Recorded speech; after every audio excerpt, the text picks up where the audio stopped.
Seriously আমি না বুঝতেছি না তুমি এরকম কেন করতেছো।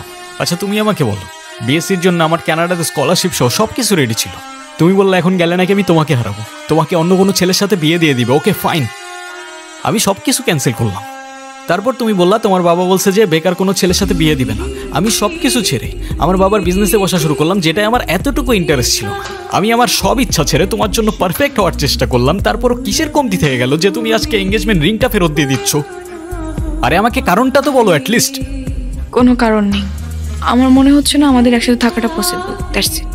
That's it?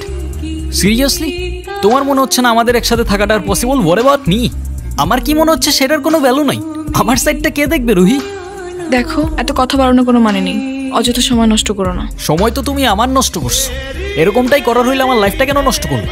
ভেঙে ফেলার হইলে সব আগেই ভেঙে ফেলতা, নাকি হুট করে এখন বেটার কাউকে পেয়ে গেছো? তোমার যা ভাবার তুমি তাই ভাবতে পারো, আমার কোনো প্রবলেম নেই। আরে প্রবলেম তোমার থাকবে কেন? প্রবলেম তো তোমার ক্যারেক্টারে, আর আমার লাখের প্রবলেম যে তোমার মতো একটা মেয়েকে ভালোবাসছি। বাই।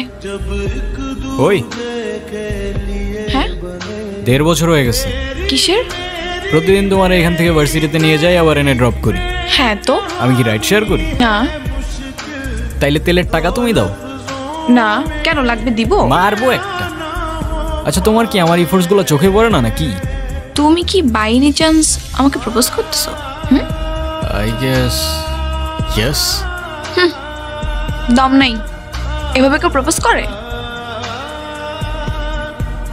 কত করে? 50 টাকা। আচ্ছা দেখো, প্রপোজ করায় না তো আমার এক্সপিরিয়েন্স আছে, আর না বলতে পারি কবিদের মতো শের বা শায়েরি, কিন্তু এটুক বলতে পারি যে সারা জীবন আগলায় রাখতে পারবো, আর এফোর্টসে কোনো কমতি থাকবে না। I swear. কসম কাটা ভালো না। কাঠগোলাপ আমার পছন্দ, তাই নিচ্ছি। আর তোমার ব্যাপারটা আমি ভেবে দেখবো। By. I'll take that as a yes. আমাকে মাফ করে দিও রুহি, আমি না বুঝেই তোমাকে অনেক কথা বলে ফেলছি। তুমি আমাকে একটাবার বলতা, এতদিনেও কি তুমি আমাকে এতটুকু চিনতে পারলা না? একটাবার বললে কি আমি তোমাকে ছেড়ে চলে যেতাম? তুমি আমাকে ছেড়ে যাবে না বলি তো আমি তোমাকে বলি নাই। কেন তুমি চাও যে আমি তোমায় ছেড়ে চলে যাই? হ্যাঁ, তুমি কেন আমার এরকম একটা জীবনের সঙ্গে তোমার সুন্দর জীবনটা জড়াতে চাও বলো? তুমি ছাড়া আবার কিসের জীবন? আমার জীবনটা তো ততক্ষণই সুন্দর যতক্ষণ সে জীবনে তুমি আছো। রেহান, সব জেনে শুনে এরকম করার না কোনো মানে হয় না, বুঝলি? আমি তোকে যেটা বলছি সেটা তোর ভালোর জন্য বাবা। এমন কিছু করিস না যাতে তোর জীবনটাই নষ্ট হয়ে যায়। মা, আমি ওকে ভালোবাসি, প্লিজ একটু বুঝে কথা বলো। আমি তো বুঝলাম তুই ভালোবাসিস, কিন্তু বিয়ে ভালোবাসার জন্য নিজের ভবিষ্যৎটা নষ্ট করে দিবি? মানে মেয়েটা তো যে কোনো সময়। না মা প্লিজ, এটা তো আমার সাথেও হইতে পারতো না, আর আমার সাথে হইলে আর যাই হোক রুহি কখনো আমাকে ছেড়ে চলে যেত না, আর আমার লাইফে ওর আগে না কেউ ছিল আর না পরে কেউ থাকবে। শাব্বাস, এই না হলে আমার ছেলে। আরে বাবা, ভালো সময় কিংবা খারাপ সময় সব সময় পাশে থাকাটাই কিন্তু ভালোবাসা। রেহানা মা, রাগ করো না।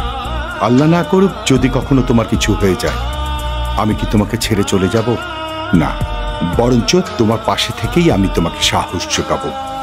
Proud of you. এ যুগে তোর মতো কয়টা ছেলে আছে বল? ছেলে হিসাবে তোকে নিয়ে আমি গর্ব করি। আমার কথা রাগ করিস না। না মা, রাগ করি নাই। অযথা এসব কেন করছো রেহান? অযথা করছি? অযথা নয়তো কি? আমি আর কদিন এভাবে বাঁচবো? আমরা কে, কতদিন আর কতক্ষণ বাঁচবো সেটা কি আসলেই আমরা জানি রহি? হিসেব করে লাভ কি বলো? যতক্ষণ নিঃশ্বাস আছে ততক্ষণ না হয় সেই মুহূর্তগুলোকে ঘিরেই বেঁচে থাকি। আজকে আছি, কালকে তো নাও থাকতে পারি, বলো? আমি অনেক লাকি যে তোমার মতো একটা মানুষ আমার লাইফে আসছে। আমার সব স্বপ্ন পূরণ হয়ে গেল। এই কিছু মুহূর্তে মনে হচ্ছে 1000 বছর বেঁচে থাকার স্বাদ পেয়ে গেলাম। আমার আর কোনো আফসোস।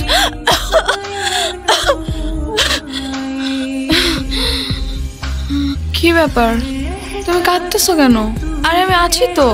আরে না, কই কাঁদছি না তো। কাজী ডাকছো? সবাই আসছে? হ্যাঁ আসছে তো। ডাকো সবাইকে। মা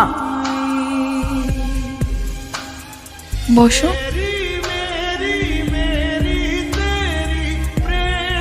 রেডি?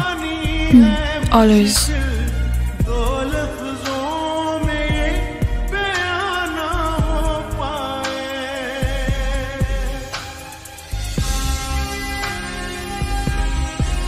রুহি,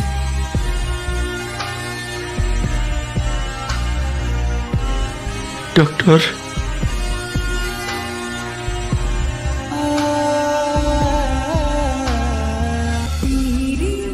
তোমায় আর দেখা যায় না, স্পর্শ করা যায় না, তবে অনুভব করা যায়।